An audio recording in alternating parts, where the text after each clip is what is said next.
Well, first, I wanted I'll introduce myself. My name is Stuart Frazier.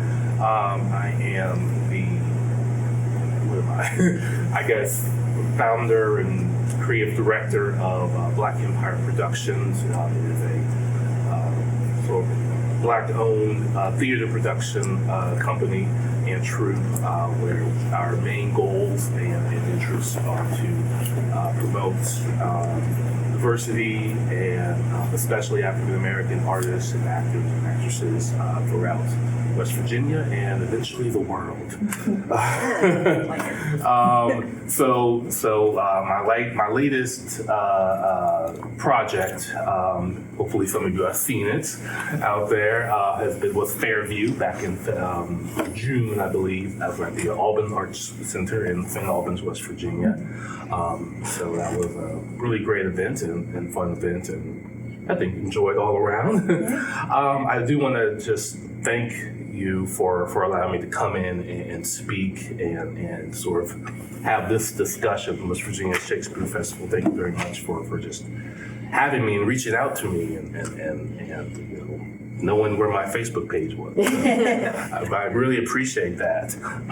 But what I want to do today is just sort of have a discussion. I don't want this to be a lecture where I'm just saying a bunch of stuff and everyone's listening. I think it's much more useful if everyone who's in this room now can also speak and talk and I want this to be a safe place to have a safe but I think interesting discussion.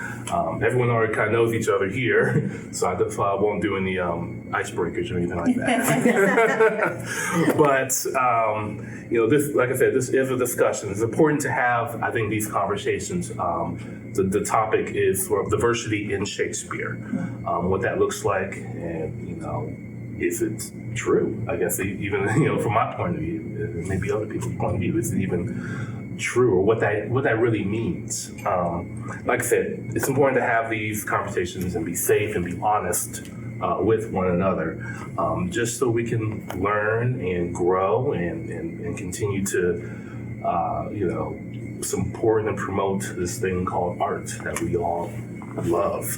I know when people talk about diversity or race or biases, there's a lot of people who got roll their eyes. I'm not this again. We don't want to talk about race again or whatever.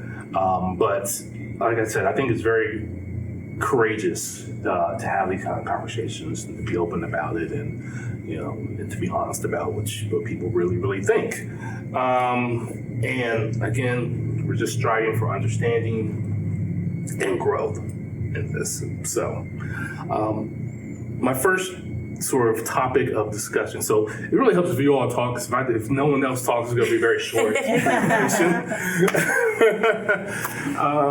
But my first sort of topic and maybe question is this idea of Shakespeare as universal.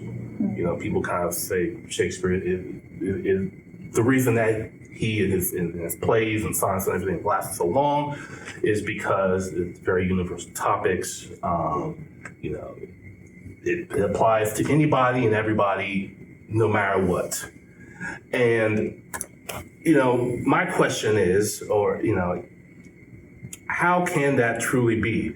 I did a little bit of research through this because I'll be honest, I'm not a huge Shakespeare scholar all the way through, but I know a few things, and I think my strength is really in more the sort of these topics of diversity and speaking. But I read a little bit from a gentleman from the University of British Columbia. His name is Dr. Dennis Austin Britton, and he asked the question in response to is Shakespeare universal? How can a white man from 16th century England represent, speak for, and speak about all humans who have diverse experiences and ways of being in the world across time and space? White Christian Europeans often refuse to see non-whites and non-Christians and non-Europeans as fully human in order to sort of justify slavery, colonialism, genocide.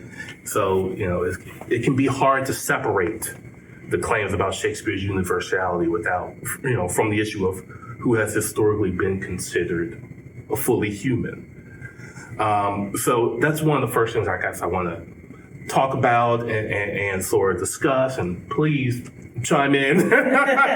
Please tell me your thoughts. Like I said, is Shakespeare universal? I feel like when it comes to, there's always a lot of, I guess, backlash or criticism if other folks who are not white European or white Christians who want to do or experience Shakespeare, there always seems to be sort of, is it really for you? Is it really for us? Nobody's going to say, per se, at least no smart person's going to say that Shakespeare is a white property, right? But the feeling and the sentiment is kind of inherently there in a way, I think. At least it's been in my experience.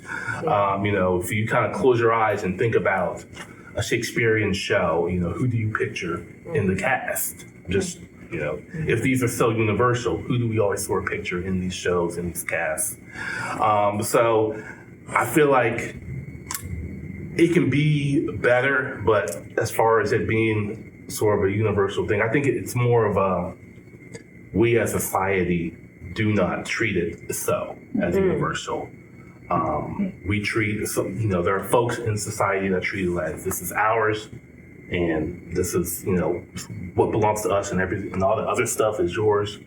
Get away from us and don't come across this line. Like we like to say that it's universal when we need to defend it, but then when we want to do something with it, then we get all protective and Sure. separate it. Yeah, I see what you're saying. Okay. Yeah. Thoughts? No, things. I don't know, arts that are traditionally, one cultures or another. Everybody gets a little bit weird when those things intersect. Yeah. And especially now, there's all kinds of backlash. I mean, if we want to bring up the stuff that's in the news, the Little Mermaid being cast as a black woman. Yeah. We'll get to that. I'm glad you brought it up. Yeah, I mean, that representation doesn't work. People thinking that can't. As if that's strange, right? As if somehow someone's taken over. Like the Little Mermaid is a white property or something. I think theater in general, it tends to skew, pretty elitist, right? I mean, just the whole institution of theater in general, it tends to be, uppity, hoity-toity, yeah, for sure, yeah. And even just the pure fact of ticket prices sometimes for professional theater or Broadway or whatever, it's just so cost prohibitive to most, people, just in general, that it tends to be, really kind of divisive rather than what we think art should do, which is, bring people together. It tends to be the province of the wealthy. Yeah. Upper class. Yeah. Right. It's certainly not, Shakespeare plays are not about a universal experience, but I think there could be some importance, or not importance, but some merit in taking them today and trying to see if there is a way to make them more universal, or to make them more, to broaden the scope of because some of the things, the emotions, the themes certainly may not always be universal, but there are some things that can be the emotions, the feelings of love or hatred, or murdering your whatever Shakespeare does, murdering your father, right? It could be universal, but I certainly agree that it was not written to be universal, or perhaps from Shakespeare's point of view it was, but in today's, look from today's eyes, it is not a universal experience. I was thinking the same thing, that if it does have a universal appeal, it's in a larger, further back kind of sense, where I think ambition is probably a universal thing, Right. right? Or jealousy, or love and loss, or murder. Universal. Absolutely. All those types of things are very much universal. Everyone kind of goes through that kind of stuff. But even going through ambition, jealousy, love, there's also biases and stereotypes that are also, I think, For sure. universal in within the Shakespearean plays and whatnot. So we see a lot of biases, a lot of stereotypes come through even in modern interpretations and audiences and whatnot. And I think that's an important kind of thing to sort of think about and remember. I'll jump a little bit ahead since I brought that up to what I was going to say. So my I don't want to say my goal, but my focus, I guess, is really amongst African American community, Black community actors and the audiences themselves, and how they, what their I don't say interpretation or their interaction with Shakespeare is, and when I think about Black representation in Shakespeare, I think most people will think Othello, and think like Aaron the Moor from Titus Andronicus, So I don't know if everyone knows. Does everyone know all the Black characters in Shakespearean plays? I'm sure. Not all. I don't know all of them. Not all. Yeah. I know the hits. Yeah, I think I just know this as well. I don't even know if I know all of them either. So I mentioned Othello, Aaron the Moor, Caliban from The Tempest, and I have on here, who else? Oh, the Prince of Morocco from Merchant of Venice. Sure. I'm not sure if there's any other ones. I didn't find any other ones, but there might be. Well, not explicitly so, But yeah, right. many do. But understood to be, Right. for sure. Yeah. And, I just want to kind of think about how those characters, at least, are represented, and how they're seen. I'll start with, I'm going to come back to Othello because I think he's very interesting, but I'm going to start with Aaron the Moor. So for those who may not know, maybe people on the stream may not know, Aaron is from Titus Andronicus. Aaron is Timora's secret lover, and fathers a child with her. I can say these words. I can't. He is of African descent, and he's widely kind of seen as sort of the main villain of Titus Andronicus. He takes a lot of abuse from the other characters for being African, for being a Moor. People talk about how his dark skin is bad and evil and all this type of stuff. And, even this child that he had, I'm going to read what the nurse had said about his child, his dark-skinned child that he had. Joyless, dismal, black, and sorrowful issue that should be christened with a dagger's point. So, yeah, right? Let's talk about a little child. Right. So, that whole idea that blackness is just inherently bad, and whatever blackness comes, whatever that form is, it's bad, it's evil, it should be dealt with, it should be destroyed. And that is a theme throughout the show, and I think kind of gives, in a way, motivation for Aaron's sort of villainous takes. That the things that he does to sort of get back at the family. So it's kind of disturbing, I guess, in a way.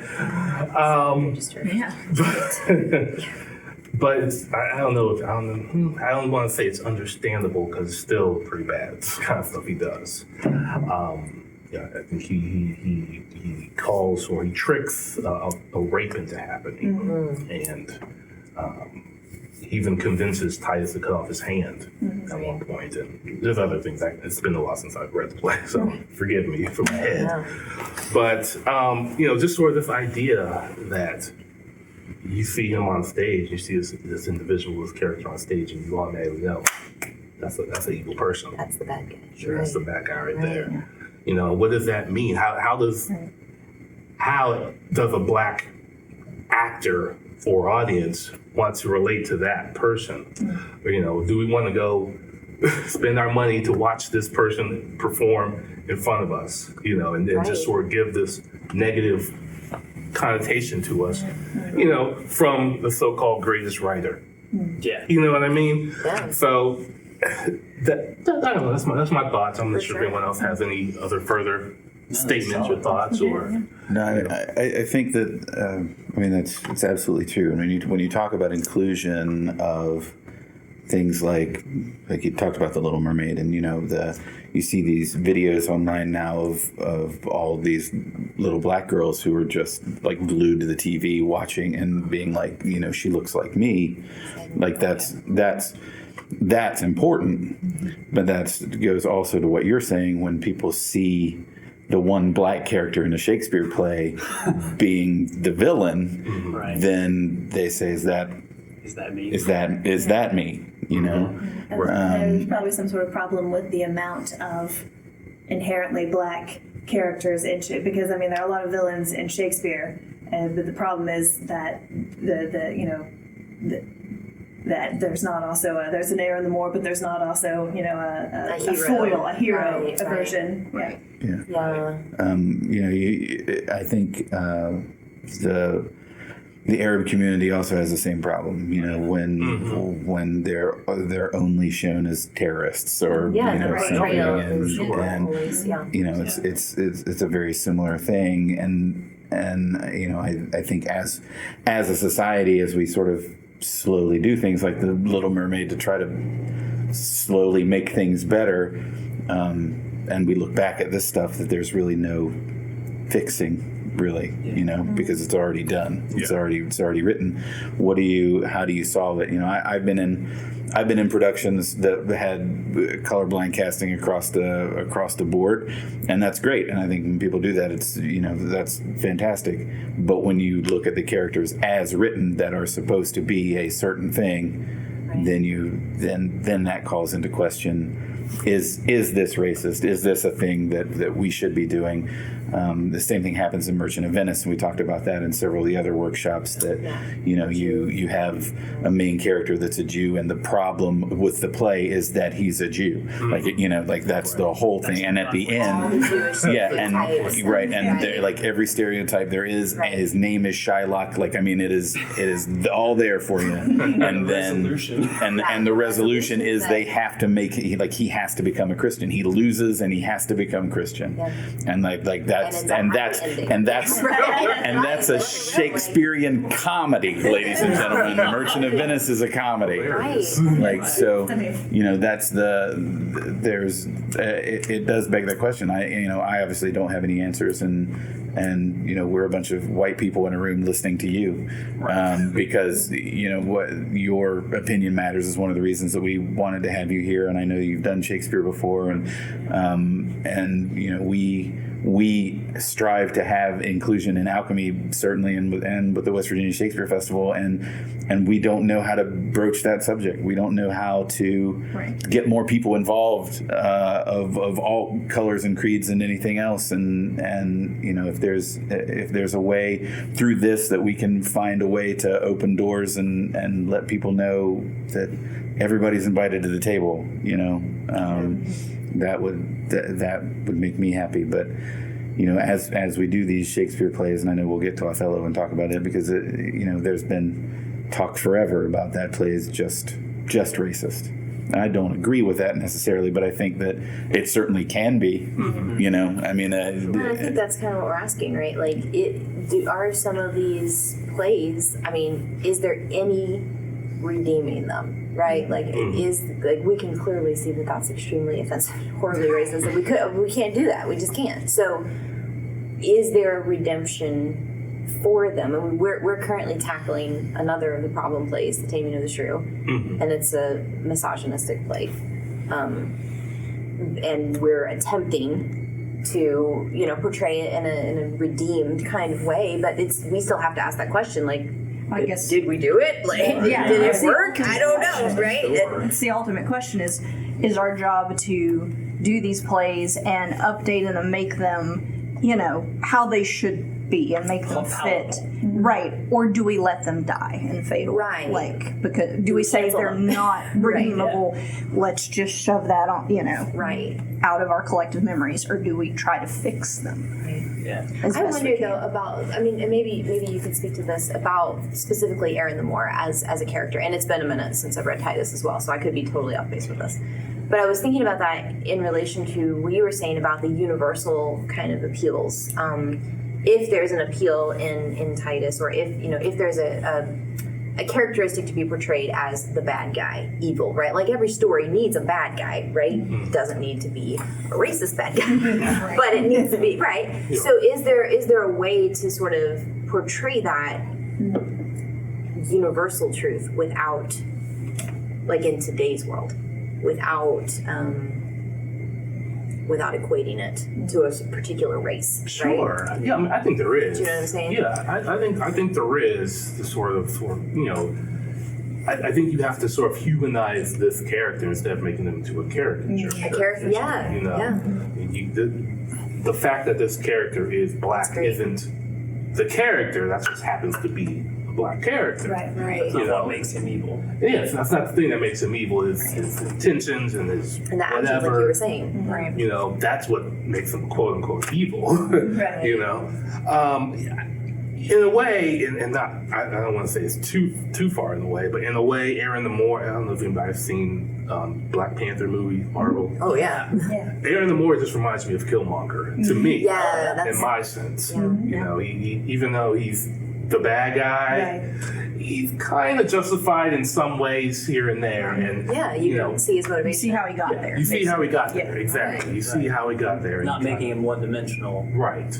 Is why it works. Right. Exactly. So you know, just sort of keeping that sort of sense of humanity in mind, I think it's what's important to, you know, like I said, these are universal themes of perhaps jealousy or anger or murder. That's my favorite.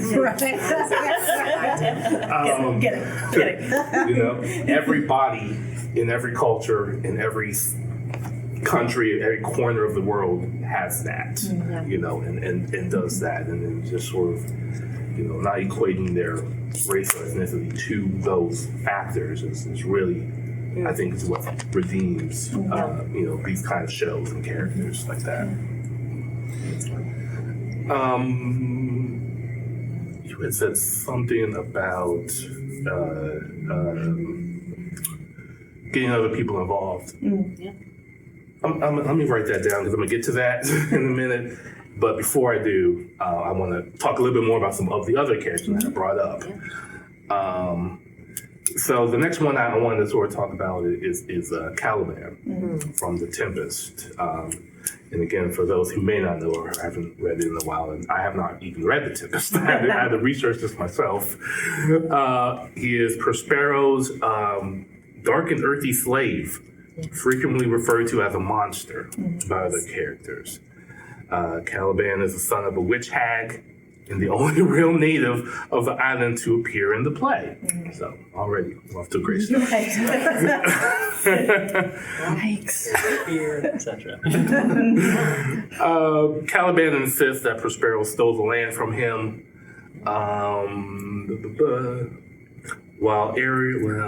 Caliban, drunk and fawning before a new magical being in his life, Stefano, and his bottle of liquor, so he's also a bit of a drunk. Right.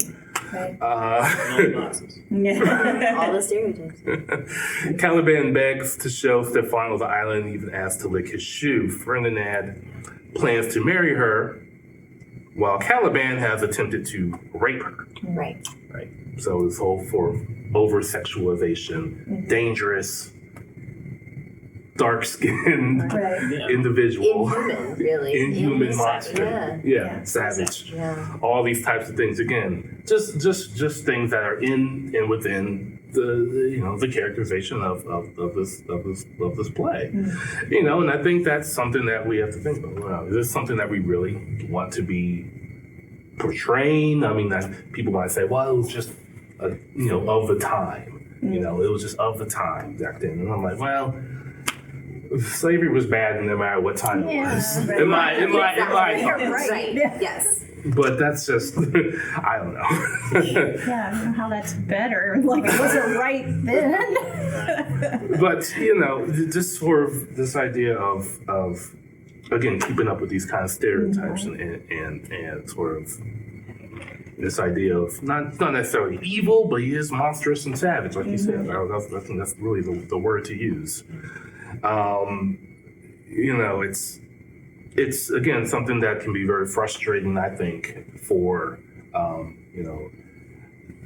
actor who's looking to get into Shakespeare and again seeing the actors that have already been written into the show. So I think we had a lot of pretty good discussion. This will probably carry over from the last one. The last person I want to get to before I get to Othello is the Prince of Morocco from The Merchant of Venice. He's a fairly minor character, from my understanding. I wrote. Okay, let me describe him first, then I'll tell you what I wrote. So he only cares for physical love and desire for physical pleasures.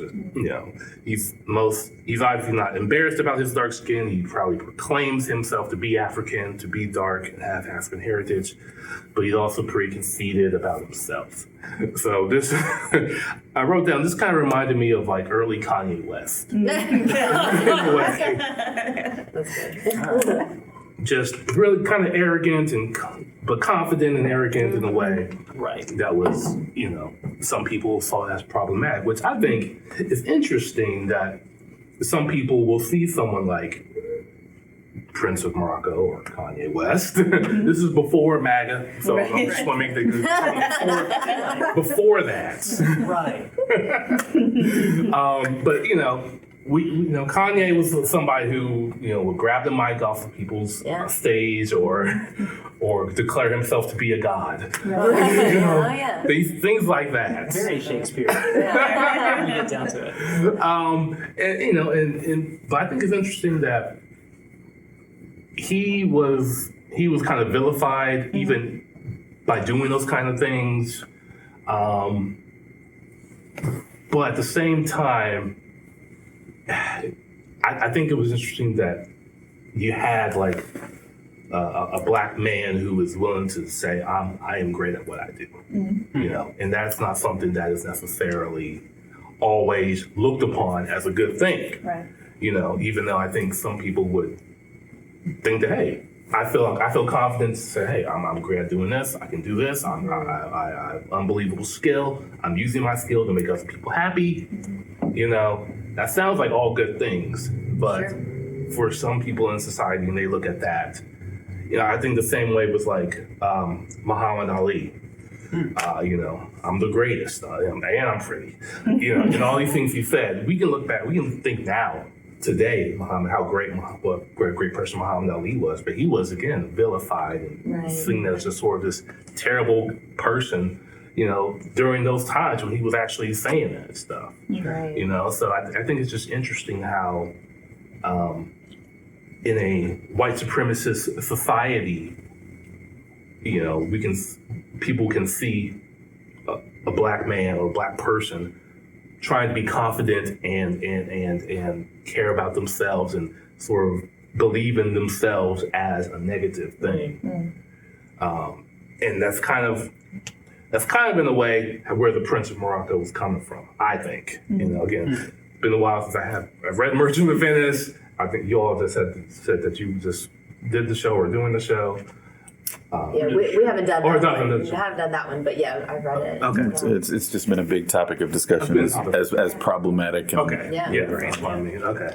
But yeah, so you all have been thinking of that show Sure. again as well. But I think that whole sort of conceited, arrogant black person idea, there's a through line through history of that.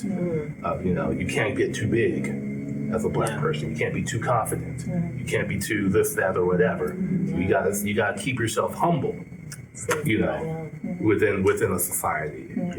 There's a place for you here and not here. And then when you get up here, that's when you start getting rocks and stuff metaphorically thrown at you, I think. Right. Or literally. Or literally. Yeah. Or literally. Yeah, it strikes people a different way. Depending on, who we're talking about. Like it's a different standard.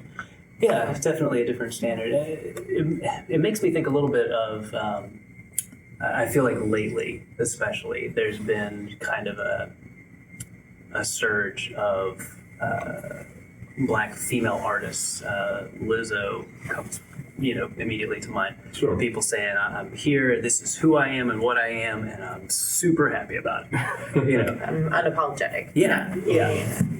And not even just unapologetic, but like, Right, yeah. I'm here, screw you. Right, Yeah, yeah, exactly. Yeah, it's interesting, and it's strange how that is seen by different people.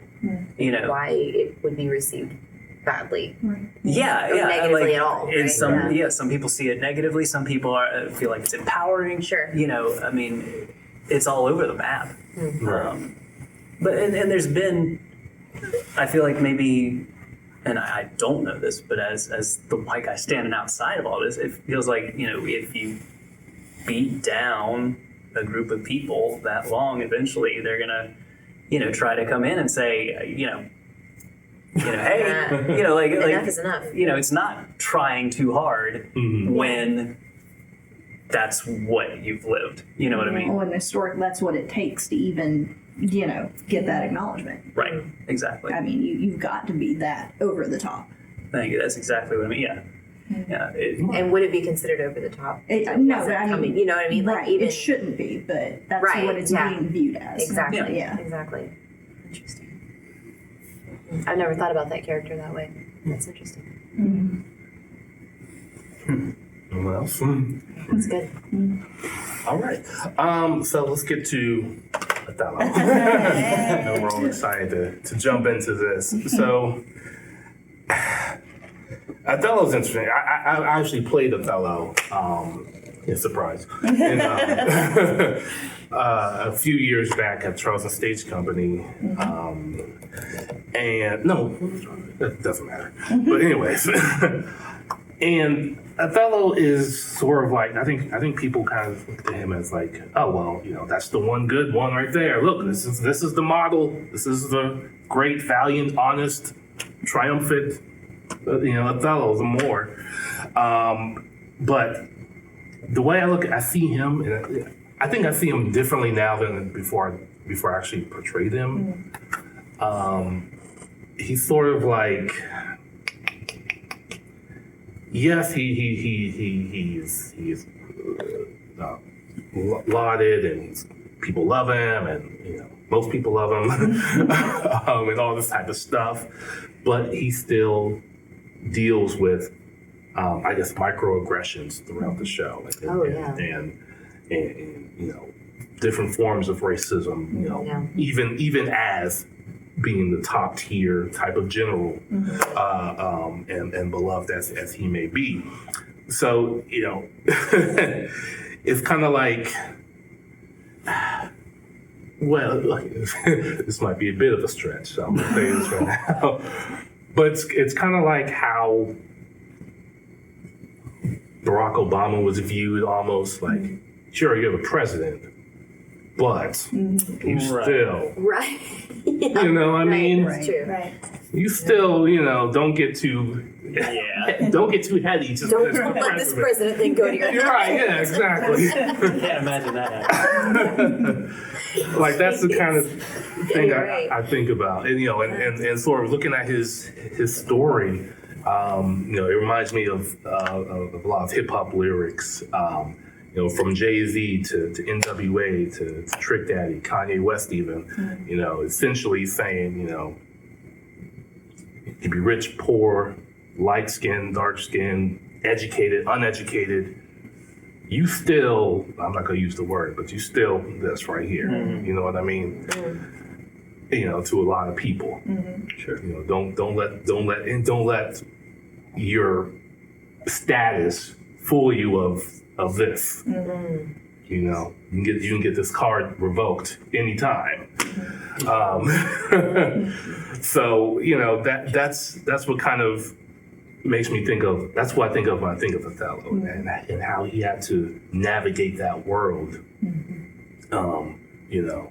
As this important person, and it's this great person, but still kind of dealing with these issues to deal with. I wonder if Iago would have tortured a white man the same way. Yeah.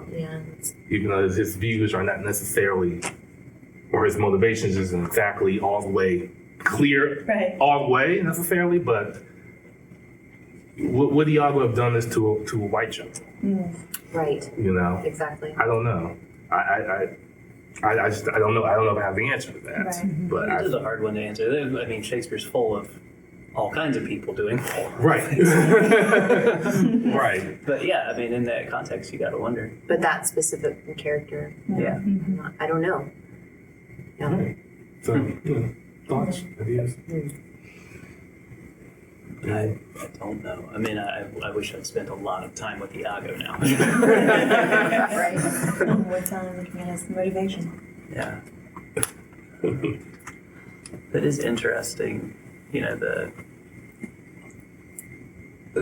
the way everything kind of changes when we start talking about, especially with work this old, suddenly we've got to look at Iago like, okay, now would it be this way, if it was, another white guy?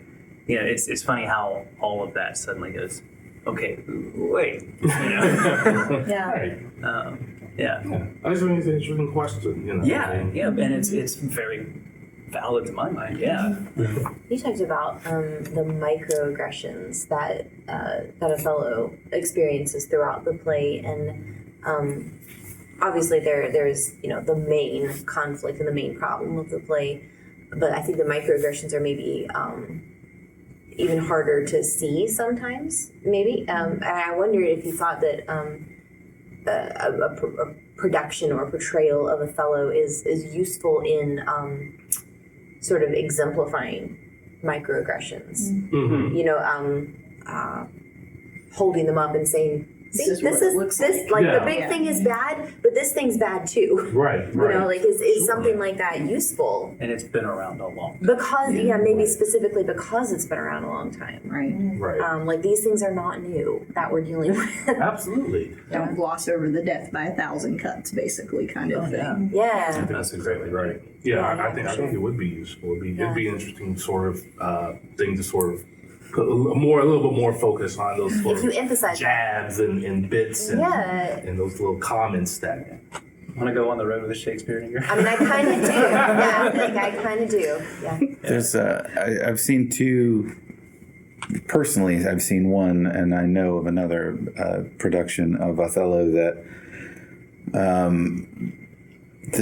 tried to do something at least a little bit different. There's the sort of famous the Kennedy Center Shakespeare Folger Shakespeare version of Patrick Stewart as Othello, and he was the only white person in the cast.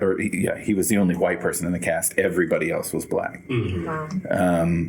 So that you could see.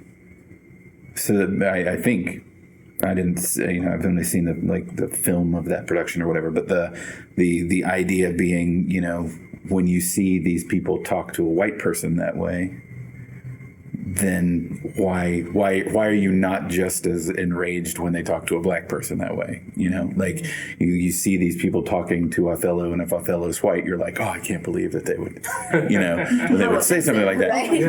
But when Othello's black, it's like, well, I mean, maybe he deserved it. You know what I mean? And that's and so I saw when I was in high school, I saw they took us to see a touring production at the Paramount in Ashland of Othello, and it was my first experience with the play really ever, and both Othello and Iago were black, and having a black Iago dealing with Othello and Othello dealing with a black Iago naturally changes that dynamic too. Yeah. And I thought that was very interesting, and then was shocked to find, because again, I hadn't read the play, didn't know anything about it, that Iago is typically white. And I was like, well, that changes everything. that changes. Yeah, I mean that makes it that much more racist, or you know what I mean? Like it sort of gave it a different. Yeah, it gave it a different look, and I find that interesting too. And it's always troublesome to me that you would have, it's like you're talking about the microaggressions of actually like stopping and saying, you see, this is what I'm talking about. Like when you have to like spoon feed that kind of thing to somebody to explain something that is so obvious to me, or to a lot of people, I would think negative or bad or whatever. Like, do you really have to like lay it out and say, do you understand what I'm talking about? Like, do you see what's happening? Which is also sort of a microaggression, putting you in the position of having to be the one to explain literally all of that and why it's bad. And and I think another thing too, when we as a unfortunately primarily Caucasian group of theater people here in Huntington, it's tough to try to champion that without seeming like we're pretentious or you know what I mean, like that, we know these things, like we need to educate you, right? Yeah, like that's and not just to other white people, but to any people of color at all, and like these people, because and because there's that sort of that the white savior complex or whatever, which is another stereotype that is like I'm like we're just trying to educate people, but at the same time we don't want to be seen as gentrifying theater or something. So like that's the voices we're trying to go in. But by the same token, I mean, historically, like as a teacher, telling stories is a great way of showing people a thing that they can't otherwise receive, right? So I mean, it is a noble pursuit, even if we have to be very cautious and very careful, I think, about how we go about it. Yeah, it's the Fences problem. Like I love Fences, the play. I love it. I would love to direct it. I can't imagine ever directing it because it's not my story. Right. And I don't like. The only reason I would direct it is to give Black actors a showcase to tell their story, but me direct, like I have nothing to bring to that. Right.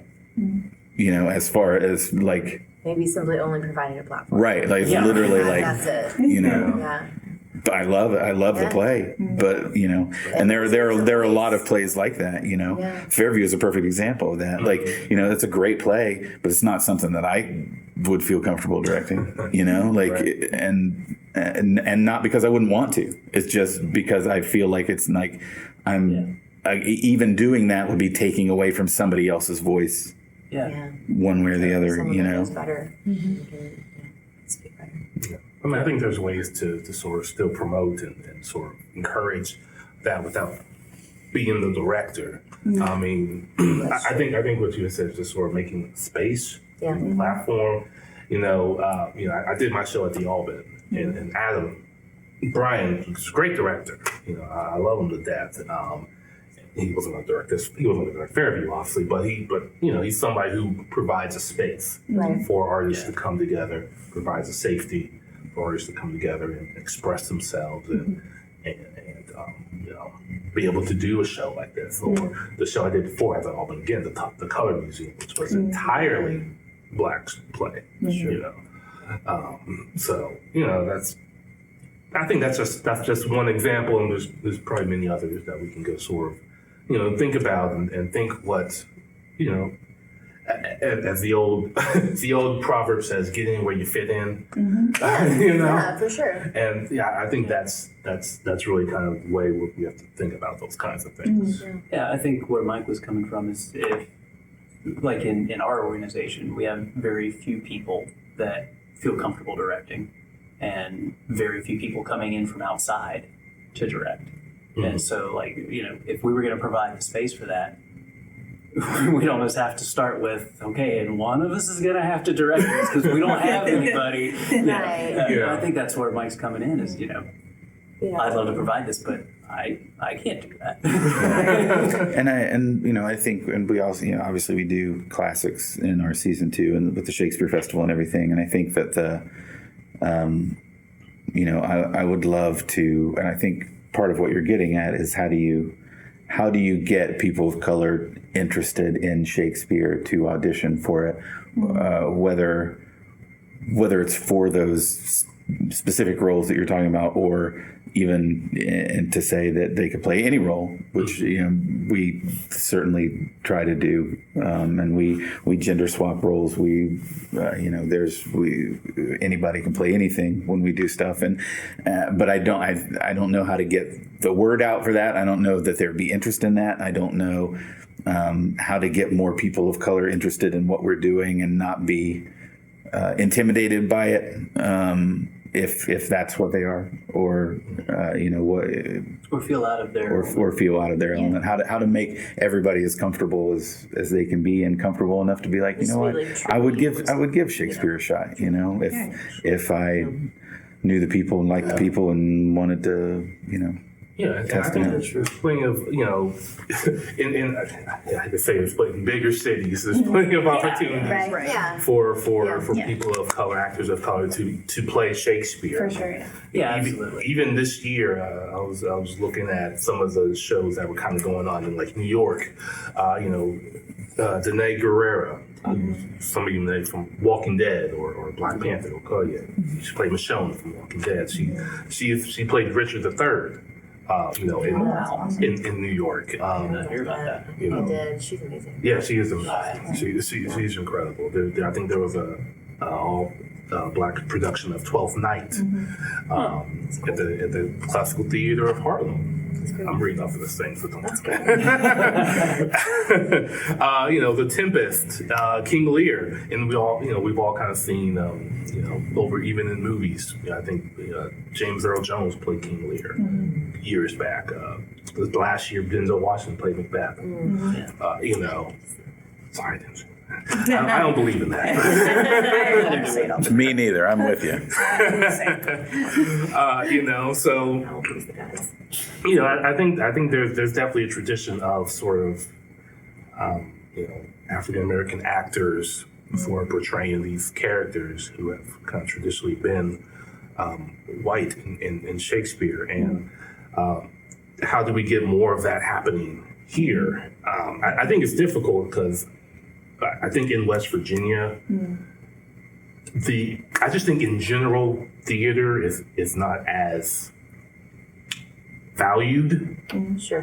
Just in general across the board. Sure. I mean, I think we have our I know. yeah. For sure. Like we have our community. but so that already is kind of a hard place to start. But the more that we do and the more that we kind of just try to show and again have these kind of conversations to try to show that we are theater has its value and has its place and has its love of it. So you talked a little bit earlier, Mike, about colorblind casting and how that is. And for those who may not know, the stream people here, mostly the practice of sort of casting without considering the actor's ethnicity, race, all that kind of stuff, gender. And that's something that I think was very popular years ago and still kind of popular now. But for my research and my reading, that's also becoming that's kind of going out of sorts, and people are moving more towards color conscious casting, which is more like taking into consideration their skin color, their shape, and using and sort of utilizing those factors to elevate the piece, in a way. Like not ignoring those factors, right? Not Being conscious not to whitewash a black actor, for lack of a better way to put it. Right, exactly. So, you talked about the Othello with Patrick Stewart and everyone else was black. I mean, that's, I don't know.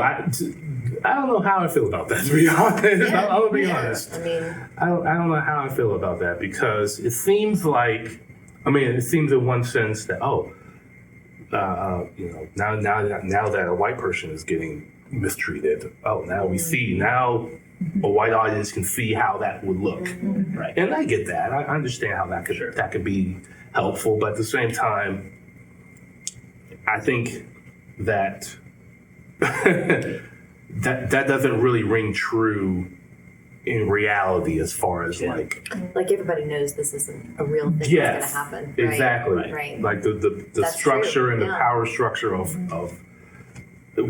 where white people are, where black people are in the society that we live in. I mean, we just know that that's not the case. Interesting. It Where becomes enough of a fantasy that it may not actually hit anybody. So it that takes way. the Right. Well, it also reverses the issue with this, like, well, look, again, obviously, if everybody else is black, then Iago is black, and look what this black guy's doing to this white guy. Look what a villain. You know what I mean? Like, it becomes more racist, right? Like, it becomes like That is it Becomes causes a justification. arguably causes more of a problem Right. than it solves. So then the audience is like, yeah, we knew it. I mean, it could be. It could Yeah. kind of affirm that. Yeah. Yeah. So yeah, Are so you gonna have people yelling about reverse racism? it's just not a thing. That's not a thing. Yeah, that's not a thing. Oh, so we're only got a couple more minutes. I just realized. Good. Talk all night, buddy. Great. We're here as long as you want to be here. We're good. I think we're probably in a good space to sort. Well, I'll do this. A couple more things. So, how do we get more black actors and audiences interested? Sure. I think sort of the idea of conscious casting helps a lot for me, in my mind. And not just the cast, but also like, the director, the costumer, the makeup, the lights, let's make this a production where people are involved, and people have a place and where they can show off their skills or their what have you, so that would be, just from my own perspective, that'd be something I would be attracted to. And I think that, theater groups have to be very active in the community. I mean, if you want to find that black actors, you got to go into the black community and be active with them before you need them to audition. Okay? Throughout the whole time. Like, don't just call when you have a black role to fill. Exactly. Right. Which I have had that happen a number of times. I'm sure. Yeah, I'm sure. it's a common refrain, A number of suddenly, we want to do this show. We need to find a black guy. There's got to be one black guy we can bring. Right. So I think that just shows, a genuine interest in the community and a genuine interest in the art, to sort of, if you're going to make a community, let's make it a community, Yeah. right? So, that's my thoughts on that. It fits very well with our mission statement. So, I don't know how to phrase it. How do we do that and make it meaningful? It's just kind of the same white savior problem in a way, but how do we bring an experience to a community that we haven't been a part of, in a way that's relevant, that's not self-serving, that if we don't know exactly what we're doing, you know what I mean? We don't bring anything. Maybe we just go and be part of their audience. Maybe that's the easier way to do it. I mean, That's certainly the easier way to do it. And sit and listen first. Probably. Sure. I would think. I don't know. I think that's definitely an option. Like I know, what's it called? Stars Rush Theater. Yeah, We we had a We've good been in conversation. contact. Yeah. I think you were part of that. Yeah, exactly. It was 3 years ago, mid-pandemic, we had a meeting during all of the. Mike and I went. We were on Norm's podcast. Right. Yeah. I think those type of things could be very helpful, and he, Norm has his group of people that he works with, and the more kind of relationships that get built between that kind of stuff, I think the easier it is to pull in people. Yeah, absolutely. That'd be my thought. Yeah. Well, maybe that's the thing. If we search out, Just let's search out anybody's what's coming up. productions. What you got? Yeah. We'll be there. Show up. Yeah. See what happens. I know. I mean, there's a lot of talent out there. There's a ton of talent. I learned this when I did the Color Museum. Even this was kind of the first production that I had, full on production that I had done. And I called in a couple friends, but that they weren't enough to fill the cast. We get that. So so I had to kind of really reach out there and kind of push myself and stretch my limits, and I was able to just find a lot of really great talent out there that I had no idea. Yeah. They just need an opportunity. Yeah. Sure. Yeah. They just need an opportunity and something that is interesting and fulfilling, and That's great. that's what's needed, I think. Yeah, for sure. I think that's pretty much everything. I had more, but I think we're getting late. That's fine. Yeah. I mean, if you got more that you want to talk about, we really have the time if you like. No, we're good. Or if you whatever you want to do. Whatever your straight start is fine. I think we're good here. But I do want to thank you all so Absolutely, much. yeah. Thank you so much for everything and for inviting me out here and being a part of this conversation. I mean that's something I think is truly important, and I'm glad that we're able to talk about that kind of stuff. So thank you so much, and thank you guys for watching. Norm, thank you very much, buddy. Thank you. Stuart, I just called you Norm, so we were just talking about Norm. Stuart Frazier, everybody. You and I have a part in common, I think, and I wanted to talk about that a little bit. This doesn't have to be on the stream or anything. I'll cut it out of the video. I think you played Falstaff in Merry Wives. Did you do that? No, I didn't. Did you not? That was not me. I thought John Campbell. Did you direct Merry Wives? I've just made this whole thing up in my head. Now I'm glad it's not streaming. Just a couple years ago? Yeah. I bet it was a good production. I didn't see it was in St. Albans. That's why I thought It was you. it was on the river, right? And I didn't see it. I don't know. I think they did it outdoors. I think it was like The whole reason I brought it up is because I thought that you played Falstaff and I've played Falstaff, and I was going to talk about how Falstaff is a shitty character, and does that belay anything like with colorblind casting? Like when you're still like if you get cast as a shitty character, it's a great character, but it's it's a comedy, but it's it's silly and he's a horrible person, and is that good or bad, or how does that weigh with that? I just don't know if that was it. That wasn't me, I'm afraid. But, One of these days, Stuart, it's going to but I think that's interesting, though. Like, I think even if you have a shitty character like that, I think you just have to use that character, and then just you can't. I don't know. That's a good question. It's a really good question. I'm sure that's a tough one. because I think there are great characters. Shakespeare aside, there are great characters that are not good people, regardless of color or anything else. And so you have to weigh that out. I presume it's more of a personal choice than anything else, and it probably goes back to the Arab terrorist idea. Like, there are some good roles like that. There are some bad roles like that. There are a lot more bad roles than there are good roles like that. And, I suppose depending on the production, you have to pick and choose. But Macbeth is a bad person. He does a lot of awful things. I don't know that that's any reason for a black person to not play Macbeth. You know, I mean, Right. so like, I think if a character is kind of developed and not just sort of one note, oh, I'm just going to be the bad guy. Right. right, I think that makes a difference. You know, there are a lot of really. I mean, you can think of maybe movie villains that are black that are better developed. I mean, I think of people like Nino Brown. I'm not sure if y'all saw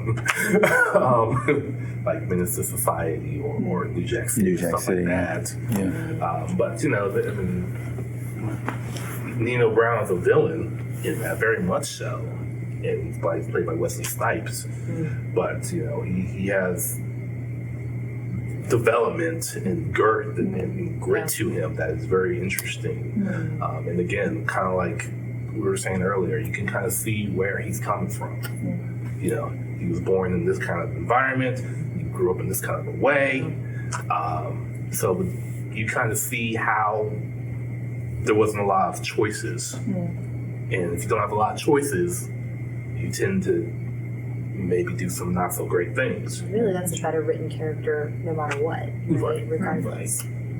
We so we're in the middle of, we're still producing Taming of the Shrew, and as we were rehearsing that, we heard about this production. Where was that? Do you remember?